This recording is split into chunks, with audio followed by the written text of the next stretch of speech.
And let's wrap things up with our pride and joy here, and my pride and joy in the Chicago Bulls. The team Are they your pride and joy? Out of all the Chicago teams, I think you've backed off on them the most. And yet, here we are. Here we are, supporting a team that is a dumpster fire, but I love that dumpster fire. I can root for them. Remember how I said we were winning after one? We're now losing in the second. We're losing to a G League team. Fantastic. We are recording this on Friday night while the Bulls are playing against the Golden State Warriors and apparently putting up a decent fight. Lowry's got 15, though, so I'll take it. Dope. Anyway, this segment is special because we're joined by one of our favorite patrons, Sam. Sam, thank you for jumping on this call. Thank you for being a patron to us. What the whole concept of this thing was let's get out our frustrations, our expectations. We were very high on the Bulls coming in this year. I was projecting playoffs. Ricky was projecting playoffs. And we've seen what we've seen so far. The first quarter of the season's over. So, Sam, what do you make of our playoff expectations for this Bulls team and then what you've seen on the court? I didn't think we were going to be this much of a complete dumpster fire in every respect imaginable. It's really been terrible to watch. I mean, I seriously thought we'd be at least, near 500 after the first 20 games. But, God, it's been just ugly streaming. I've had to do, every other game. And that's true. I mean, is there one thing, that stands out about the frustrations from this early season? Is it the head coach? Is it the front office? Is it a specific player struggling? I would say it's a little bit of everything, but mainly it's because of Jim Boylan's ridiculous military commandant style of coaching, which I just do not understand halfway from Sunday, half the times I've been watching him. Yeah, no, I think it's tough because Boylan's out there and presenting one image. We kind of talked about this in a previous one where he presents one image to the public, to the media, and then he might be a different, just a little bit of a two-faced kind of guy. You guys watch movies, right? Different guy in the locker room, yeah. Right? You watch movies? Yeah, I watch movies. Totally a guy's guy, locker room buddy. Ricky, what do you think? Is Boylan the focal point of your early season frustrations on this Bulls team? Well, I feel like he's going to become the focal point because, and when I say that, I saw a great tweet. I'm going to pull it up again. I was going to pull it up when you were in the live watch-along, Dave, but then we got sidetracked with different conversations, and I later pulled it up when Soapy and Sam were there, and I was talking to them. But one of the guys I follow from Bulls Twitter, Bulls Kingdom, he quoted a tweet from Casey Johnson that was a Zach LaVine quote. Oh, God, I know what this is. Do you, where he's talking about how... Just wait until you pull it up. I'll give you a second. Let's see. God, he tweets a lot. He does. Very active on Twitter. Oh, right here. So the Casey Johnson tweet read this. LaVine on the team leaning on him playing more in the fourth. I've made plays before. I made a lot of plays last year and even my first year here. I don't know why they switched up. Obviously, I'm going to continue to make the plays when my number is called. And Bulls Kingdom quoted that and said, Zach fed up. We love it. Well, once Zach starts playing better, like he has, all it takes is Lowry. Once Lowry starts playing better, it's like, okay, he's playing better. He's playing better. Wendell's playing good. Gafford looks good. White looks good. Who's the common denominator of who's bad? And all the fingers just come right back to Boylan. That's like once the players start performing, if they don't translate into wins, where's the blame? The coach. I agree. Sam, I mean, I think one of the biggest catalyzing moments of the season, at least for me, is you look at the benching of Zach LaVine, the temporary benching of Zach LaVine. People want to blow it out of proportion, say it's ridiculous, but you know what? He's been in fuego since. Exactly. In fuego. Zach has been on fire. He is untouchable, shooting so well. He's scoring at a great clip. His looks on assisted threes are fantastic. Him playing off ball. He's just playing with a different level of passion, it looks like. Do you give him credit for that, Sam? Do you give not only Boylan, but also Zach LaVine the response credit? Well, I think his almost 50-point performance against Charlotte the next night was just such a delicious middle finger to him indirectly, like saying like, so you don't want me out trying to score all these damn points because my defense is allegedly crap. You know, it's like, I'm trying. I'm only 24. I'm like, I still got a lot to learn. But I think the fact I can pour in this many freaking points, I think that's going to be more helpful than as far as me being on a bench when it's like the most critical time in the game. Yeah, You know? I completely agree. I think one thing that it kind of meets in my head is just because you're, very good at offense doesn't mean you can't try at everything else. It's you have to commit some level of effort. Otherwise, it's not acceptable. And now that Zach is giving it his all, I think you're right, Ricky, in the piecing it together of once he starts going, you look at the other guys on the team, and if they can start putting together some consistent nights, we've seen, I think in the Grizzlies game, it was they got Lowry going early. They got him very involved out the gates. Last two he games. got cooking. The last two games, and now even by stat watching the Warrior game now as it's going on while we're recording this, the last three games, Lowry's been playing pretty good. Yeah. Like in that Sacramento game, like you mentioned it, or not you mentioned it, but like Stacey King mentioned it during the game where it's like, man, this is the Lowry we want to see. Let's see how this plays out if he can keep doing this. And it looks like he's done it against the Grizzlies. It looks like, obviously, haven't watched the game yet as we're recording during the game, but stat-wise, it looks like, yet again, doing it again against the Warriors. Good shooting split, 15 points as of right now when we're recording. Yeah. Looks like he's playing up in the last three. It's true. It's true. I mean, this feels entirely too positive. We're talking about how our expectations were shattered by the team sucking. I mean, like, here's a question I've got. Yeah. And this comes in because Sam, the one thing you asked was, were we too high on our expectations? And there's a part of me that says no. And the reason why is my expectation was this is an 8th seed in the East. And the reason why I'm saying no is I feel like we can still be that 8th seed in the East, no matter how bad the first part of this season has been. Like, call me crazy, but I still feel because of how bad the East is, we can still sneak into that 8th seed. Can I raise a counterpoint potentially to that, absolutely. Lovely. So, did you guys happen to see what the latest MRI results for Mr. Porter turned out to be? He's out 2 more weeks. Yeah, that bone edema or whatever the hell you pronounce that. Speaking, but none of us are doctors. It's okay. Yeah, but basically, I think it's going to be a long-term thing potentially for the rest of the year. It sounds like he really messed it up, whatever it actually happened with the actual sprain initially. But my question is okay, let's say he's going to be nagging all year, but if we lose 1 or 2 more key guys to something severely nagging their full potential of their performance, do you think that's going to severely hamper our overall efforts to make that 8th spot? As long as it's not Zach LaVine, or Lowry Markkinen. Nope. I'm going to say okay. We've been playing with Lowry, playing terrible, and we've been limping along. Yeah. If Zach goes down, this team, I think you plug Kobe White in the starting lineup. Yeah. Hypothetically. And this team is definitely worse. It's just I don't think we can compete for a playoff spot if he misses, a month of time. I think that's just a lot. I think that's if you're going to miss, anywhere from 8 to 15 games, that's a long stretch without him. And I will give credit. Denzel Valentine's looked pretty good coming off the bench as of late. He's looked confident. His shots are going well. He's still slow as hell, but he's still out there. Even Satoransky in the last few games has looked pretty good. Yeah. And I'm saying offensively. Defensively, he's been doing good for us. His whole team is good defensively. But even though we lost against the Warriors, he still had 19 points. Yeah. Although we lost to Portland, he still had 12. And he's had 14 and 13 in the last 2 wins.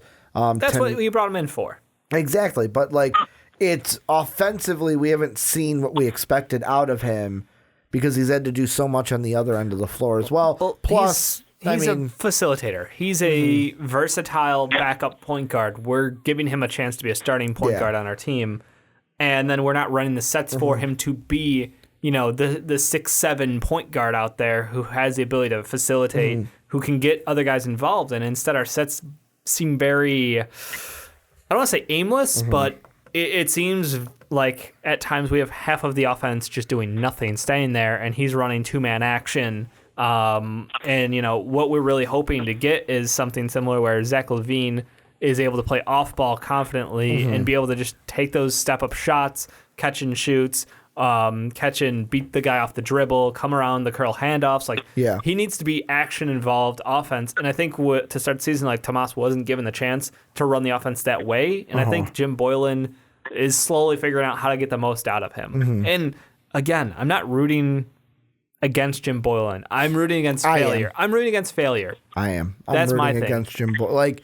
And that's where this season, it's of course, every loss hurts. I want this team to win. Right. Especially the games we're supposed to.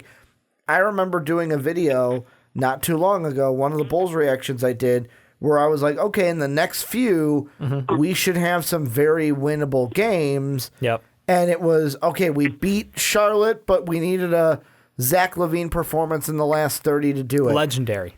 And then we lost to Golden State, and I was like, all right, it just deflated everything. Yep. And right now, as we're recording this, we're losing to a G League team. We're up 51. We're up 51 to 50 at half. Hey. So we're up by 1. So nail biter. So it's we could possibly lose again. A great performance out of Lowry Markkanen, but Zach's cold. Right now, you want to know who the league scorer is for the Warriors? Nope. Glenn Robinson III, Dave, has 11 points. Okay. Draymond only has 4. All right. So taking all that and the live update, where do you think we go from here, Sam? If we're still on the page of, look, even if Otto is going to be nagging injury, as long as Zach doesn't go out, we should still be able to fight for it. Do you think that we're being realistic with that expectation? I don't know. The thing is, I look on the alternative side right now with the record. If we actually get pretty high percentage to be a top 3 pick, would you guys sort of prefer we sort of shut down everybody about 2/3 in and really try to more antsy upper odds as far as getting a higher draft pick? I mean, the draft's kooky. The draft's kooky. I mean, last year we were, what was it? 2 years ago, we were a coin flip away. We won the coin flip with the Kings, and then they got the lotto boost to go up to the number 2 pick. So we were literally a coin flip loss away from getting Luka Doncic. Things that I don't want to think about at night. Playing the lottery is tough, and I would rather go for the wins. I think we've got talent on the team, and if we, end up being at the back end of the lottery, there's still a pretty good chance we could bounce around. I think I play it out, and I go for the wins. I love this class. I think there's a ton of young prospects. I'm super excited. We're going for a mock draft recording tomorrow, but I was hoping more for the playoffs, but I don't know, Sam. You're talking like we're not going to make it at all. Are you saying that we're not, or are you saying would you rather? I don't know. It's conflicting for me because it's we see flashes where it's oh, we're actually good enough to maybe make that 8th seed push. But then there's other nights we just look like complete crappers, and it's maybe it's just better we go back to the drawing board and just try to get a really high wing kid and try to shore up the 3. I'm going to throw in a similar thing that Dave and I talked about with the Bears that fits in here. We mentioned it with when Dave, you brought up Sean during the Mitch Trubisky debate of Sean, we don't feel is rooting against the Bears, but we have a feeling that he doesn't want Mitch to be here long term. That he's not happy with Mitch. Well, if Mitch wins games, Mitch is going to be here. Same thing pops into my head with the Bulls. Do we want the Bulls to make the playoffs, even if that means Jim Boylan's job is then secured? Because if the Bulls make the playoffs, even as the 8th seed, it's kind of hard to fire Jim Boylan then. I mean, we did watch the Coach of the Year get fired. True. Toronto Raptors moving on. They had Nick Nurse in the wings, though, and he revolutionized their offense. With so. a coach like Dave Fizdale out there, I don't know how we can keep Boylan here, right, Dave? You know, I'm not going to acknowledge that comment. Sam, what do you think about that? Do you think that if we get stuck with, if we do win some games and make it to the playoffs, is Boylan a lock on staying if we make the playoffs with this team? I would say so, but that sort of brings up another thing. I think that free agency window we're looking at in 21, right? Mm-hmm. When most of the people are on the market again, we do actually, the other thing I do remember is if we do actually want to make that grand free agency pitch to that one superstar guy to complete our starting lineup, we actually have to show some growth like the Brooklyn Nets, for example, did. And look what the hell they were able to do. They were able to haul in Kyrie Irving and Kevin Durant. Yeah. No, they went from a team who had a bunch of, B and C tier kind of players, and they strung together a really gritty season, and they had great performances out of Joe Harris. Spencer Dinwiddie was fantastic. Karis LeVert, when healthy, was amazing. D'Angelo Russell, great.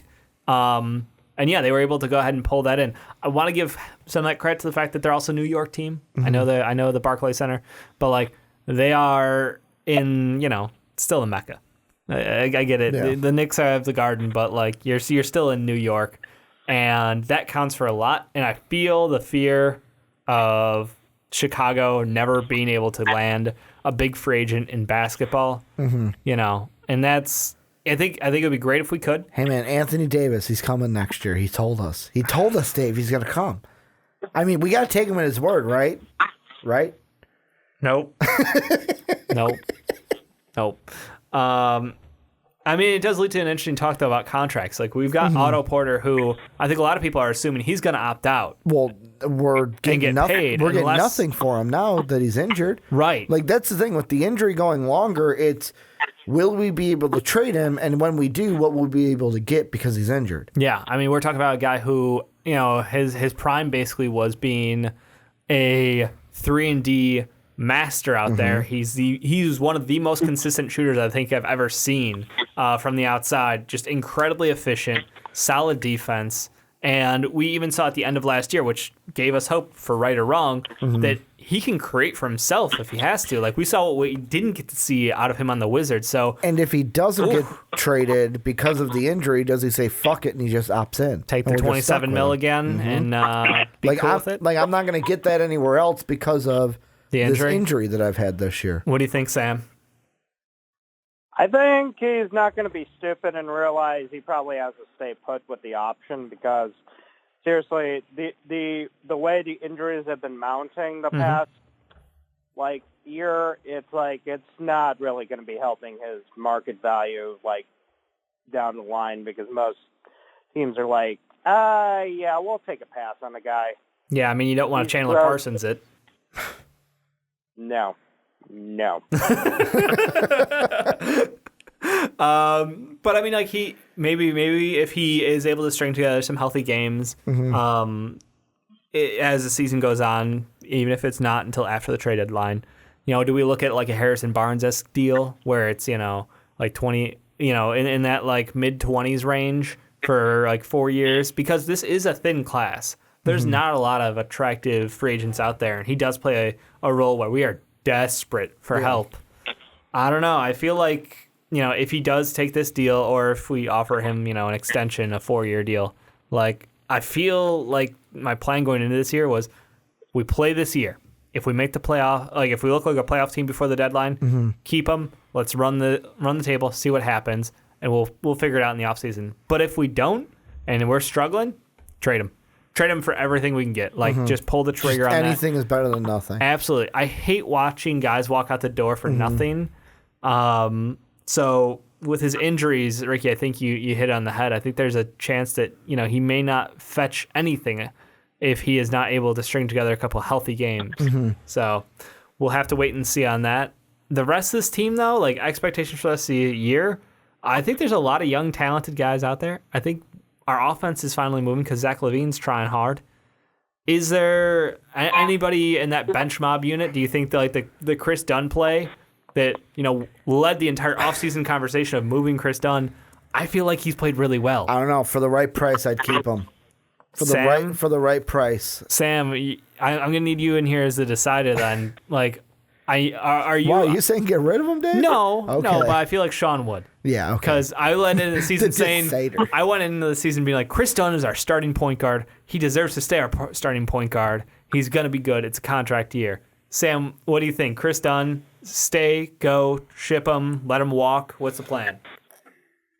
I'd say it depends what type of deal we get. If we get like a deal we can't refuse, then yeah, I'd pull the trigger in a heartbeat. But he's been a pretty vital bench guy, so it's like if we do actually make that push, we're probably going to need him once we get in there. Yeah, in my view. No, I mean his defense has been great. Yes, we know he can't shoot great, but the less we ask him to do, the better he does. And his defense is just monstrous. What would you consider to be like a max return value for him at the deadline if someone were to some contending team were to hypothetically need like a solid defensive backup like PG? AKA, do you think we can get a late first out of him? Yes. I think if we trade seconds, we can. I think it would be Chris Dunn and a a 2 team? Swap for a late first. I'm trying to think what playoff team. Needs what a backup late point playoff guard? team? Defensive. Yep. Point guard. Yep. Those are rare. Miami could need defense. Miami's got all the defense. You've got the Clippers don't need them. Dallas. Dallas would be interesting. They've got JJ Barea back healthy and Jalen Brunson though. I think they got bigger eyes. I mean, could the Lakers? The Lakers don't need. You got Rajon Rondo. Don't disrespect. The Celtics, they've got Marcus Smart, so they don't really Wicked Smart. Need that. I don't even think Toronto wouldn't even make a They've deal got like Fred that. VanVleet and Lowry. That's the problem. Like a lot of these teams have a couple guys. The Bucks are Bucks' only thing that they could hope on is like if George Hill got injured, but he's playing really well. He's incredibly efficient. He's a great player and a great fit on their team. And Chris Dunn kind of ruins the spacing. So what about Portland? Whew. I know they're pick 14 right now, but if they pick things up, they'd be they're on a roll 15 right now. to 30. I will give you the credit. Right now, they're about they're 1.5 out of that 15th, out of the playoffs, basically. Yeah. Behind. They're 9 and 13. How's their second round picks for this year, out of curiosity? Portland, let's see. Full order. I think the thing with Portland to keep in mind is you want Damon Cheese They got out there. 1 second. Right now, it'd be the 44 if the draft was today. Yeah, you got Damon CJ out there, and I know Anthony Simons, my boy Ant, fantastic. So I don't know, like they do need a fourth guy. They need someone else out there, and having a defensive stopper as that wild card would be great. I don't know if we because get Dame's not a defensive guy. No, CJ's not defensive. Yeah, none of them so are. that's why I threw him out there. That'd be interesting. Given like Portland's current roster construction, I think Chris would really thrive actually in their overall system over there. I do too, but I don't think we can get a late one out of them because their one will be like pick like 16 or 17 maybe, you know? Yeah. And I think that's too much value. Still, even if we do a pick swap in the second. Yeah. No, but I think that second round would be more than perfect. I mean, 44th, I mean, that'd be still, we could find good value. I mean, look how we found Gafford. True. True. Pick. Yeah, I think if we give up Dunn and a second for a late one, otherwise it's going to be probably a second round pick for Chris Dunn, which I think he deserves more than. But he can't fucking shoot, and it kills me. If he could shoot, we'd have a weapon. Or do we use when Otto gets healthy? Yeah. Do we package Chris Dunn with Otto Porter to sweeten a deal because of Otto's injury? Does it sweeten it? Does it sour it? I don't know. I mean, with the play so far this year, I think it's sweetened it. Okay. He is. I think in the top 3, if not leading the league in steals right now. Because you're getting a good defensive guy, you're getting a good offensive guy when healthy, and No, he's Otto a two-way Porter. player. Otto's a two-way. True. But I mean, given that Mostly the 3 and D. The D is defense, but really I think about the 3 part. No, he's an excellent defender still. Anyway, we're floating around guys to potentially move if things don't work out well. I'm still hoping for playoffs. I think we're going to be, spitting distance from 500. I would love if they made the playoffs, Dave, because then I'd be right. But there's a part of me that's like, is that what I want? Yeah. Is it what I want? Are you rooting against playoffs because you want to get rid of Jim Boylan and you want to get Gar that becomes the question. Or not John Paxson, but Gar Forman fired? Yeah. Like, that's the question. Like, if you could guarantee me if the Bulls miss the playoffs, Jim Boylan and Gar Forman will be fired, would you take that deal? If we finish 9th. Nope.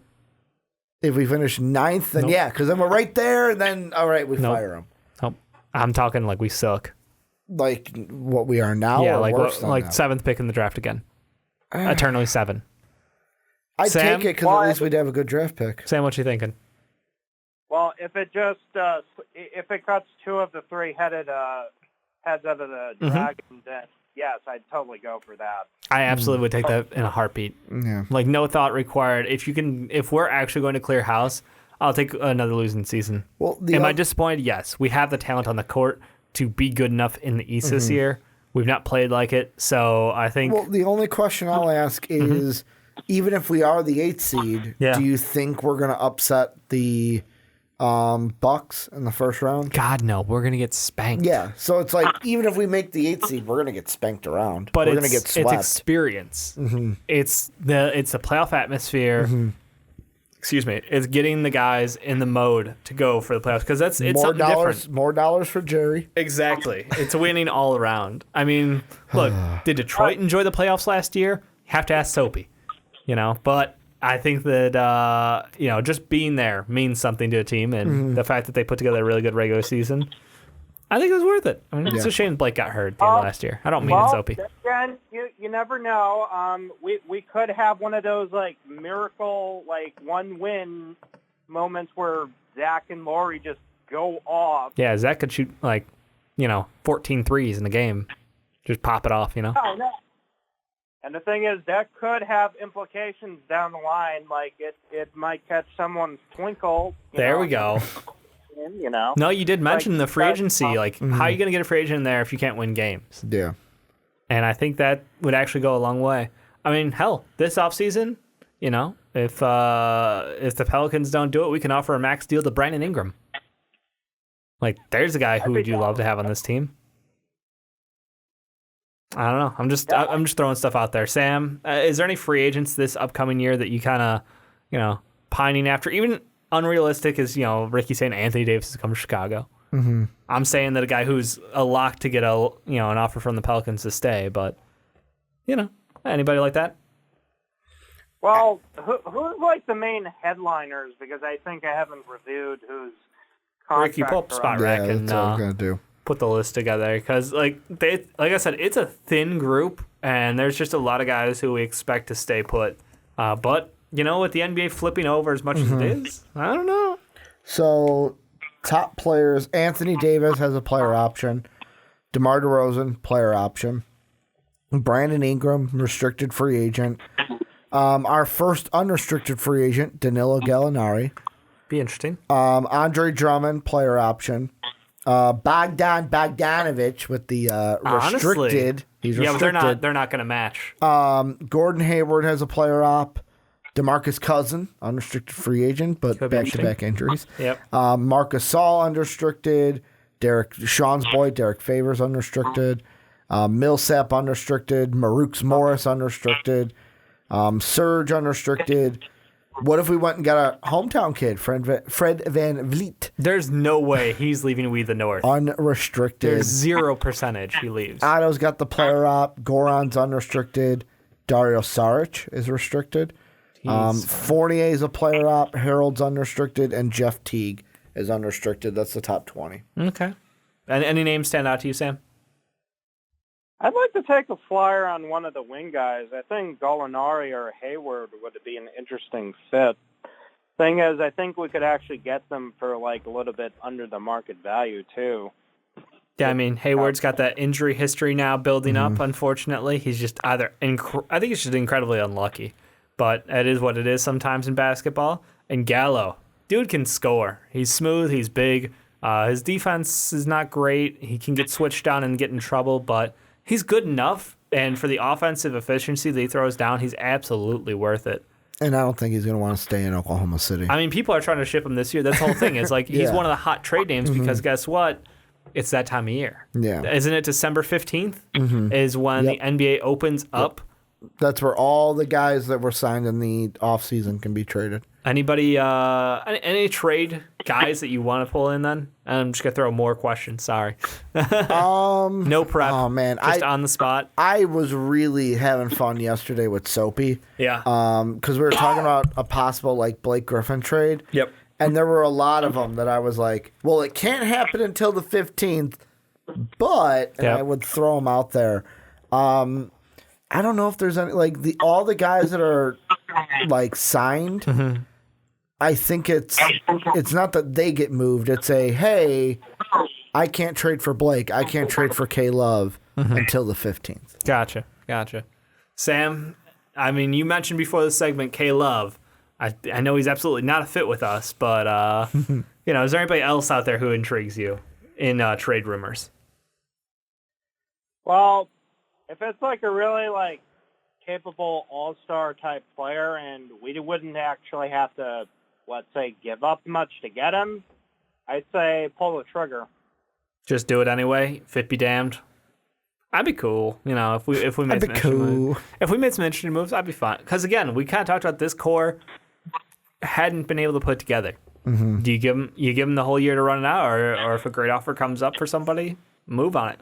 I can't wait. I already know next week towards the end of January, I want to do like buyers or sellers for the Bulls. Maybe it'll be before then, because we got to figure that out sooner rather than later. We knew the year the 1-2 punch that those guys were getting sold. Yeah. But this year, I think it's a confusing game of like, should we be buyers or sellers? We can get excited about that one being a future topic. Well, yesterday, I don't think it does happen, but just to mess with Soapy, I threw out a trade for Blake Griffin that would bring him to Chicago. But I don't think people want to move on from Lauri Markkanen, so I would. It wouldn't be for Blake Griffin in a heartbeat. All right. Let me see if I can pull it up. Let's hear it. I gotta remember Blake Griffin. Are you kidding me? He's amazing. God, I gotta remember who I had in it. Lowry was one of them. Had to be like Lowry and Otto to soak contract. Yeah, I think that was it. I think they would do that. I think that could be a win-win. Let me see. I did remember a pick or two or something of that nature. Yeah, I think it was this. I think it was Blake Griffin for Lauri Markkanen, Otto Porter, Chandler Hutchinson. And a first-round pick. Unless you switch Hutchinson for Chris Dunn. I'd rather keep Chris Dunn. That's what I was thinking. Another one I threw out, and I'm just throwing this out because it messes with you, because your boy is a part of it. One of your boys. Yeah, I got a lot of boys. Blake Griffin to the Trailblazers. Oh. The Pistons would get Hassan Whiteside, Skal Labissiere, Nasir Little. Don't say it. And your boy, Dave, Anthony. Yeah, I mean, I would love that deal for both teams. Don't get me wrong. I think that's a win-win. I think the Bulls would have to toss in a first to compete. It would be. My absolute favorite is I did one for the Wizards, and as soon as I said Wizards, Soapy was like, "No, oh, he's coming back. Ish is coming back." Our boy Ish. I fucking love Ish. Another one of my boys. Apparently, all of Detroit wants him back. I mean, who can blame them after watching Reggie Jackson play point guard for that long? Sorry. Taking shots. This is the Bulls segment. Yeah. Let's wrap on a Bulls note. Let's cumulatively, I'm thinking Bulls this year, here's my final prediction. I'm putting it in stone right now. All right. This is the quarter update. I'm saying the Bulls this year will win 37 games and miss the playoffs by 1 game. Yeah, I don't know how many wins we get, but we get in that 8 seed. Oh. Zach, Lowry, Wendell, they're all going to play pissed off. Mostly Zach. He's going to carry us to the 8 seed. Sam, close us out here. I'm going to more side with you, Dave, but I'm going to say it's going to be like near 500, but we're going to be missing probably by 5 games, I'd say, within that margin. That's right. That's that 30, like missing the playoffs or missing 500. Because 42 or 41 and 41 is 500. So you'd be about 36 wins if you're talking 5 under. Yeah, in that case, I'd be sort of like similar prediction than Yeah. that 5-game margin. I just have that uncomfortable feeling like we're going to be like on the outside looking in, and I hope that's enough to get Jim Boylan fired. Because once I spoke that, I want to speak it into existence. LeVar Ball? He taught us well. Absolutely. Here's another question, though. Who would you want them to replace him with? Oh, come on. Not David Fizdale. I know you're trying to bait me right now into a Fizdale line, and I can't No, handle man, it right gotta now. bring Rick Pitino to the Bulls, right? Oh, my God. Because apparently he'd be a talked great about fit for the Knicks. Talked about that, too. I don't know. Finding the Bulls' next head coach is going to be another topic. I don't have anybody on the top of my mind. I don't want to just do the laser out and take an interim and move him in and make him the full-time without any interviews. And that's the thing. I got a tweet from, and I mentioned him, I shouted him out in a Bulls reaction, Christian, who brought up Roy Rogers and Jeff Van Gundy. Yeah. And the thing with Roy Rogers is, I know he's one of our assistants, but Jim Boylan has scarred me from that. I don't want it to just be, well, get Boylan out of here, next assistant up. It's like, maybe the internal candidates have not been the best. Well, just interview. I'm not even saying don't talk to him. I think that you have to interview him as part of Survey the all your collective. options. Yes. Yeah. That's what I hate is when guys don't look at their options. When we have a GM who's like, you know what, I'm not going to look at the other quarterbacks in this draft. Yeah. I got my guy. And that worked out real great, Mitch Trubisky. Yeah, I mean, it's like when the Bears fired John Fox, was actually one of the head coaching candidates. They did a formal interview. Yeah. That's the thing. It's like, you can interview them, but you have to do the formal interview process regardless. You just can't be like, oh, yeah, you're next in line, so here's the job. It's like, no, you got to do a formal process. Totally agree. And on that note, it's going to wrap up Superfans for us today. Thank you, Sam. Thank you, Ricky. This has been a great episode. Had a ton of fun. You're welcome, David. Oh, thank you. I didn't say Richard. Why dropping the David? I don't know. It's just like, I was weird that you said like, you never thank me. So why wouldn't I thank you? I don't know. I'm not used to it. I'm not used to being on this side of the table. Fair enough. But again, thank you, Sam. Thank you, Ricky. This has been a great episode. We've hit Bears, we've hit Bulls, we've hit Sox, covered all the teams that matter. Fuck you, Cubs. We're still cool, though. We're still cool. We're still cool, though. I think that's it. Like, if you guys like this shit, check us out on YouTube. Yeah. Check all our other stuff out. iTunes. If you like this shit. Let's just be honest. If you like this shit, check us out on iTunes. What else are we on, Ricky? You got to tell me because I never can remember. We're on everything. We're on everything? I don't know. It's just whatever. Like, right, tune in, spot. Like, there we go. That's give it the rundown. iTunes, Spotify still hasn't gotten back to me, so I got to email them again. Okay. It's difficult, man. It's difficult getting on that Spotify. I understand. They're exclusive. But everyone wants it, so we're going to do it. I will not rest until we're That's on the it. update they've been waiting for. That's why I wanted you to talk about this. We're going to get to Spotify at some point soon, hopefully. I'll let you know. All right. But that'll wrap things up. Thank you guys so much. Catch you next time.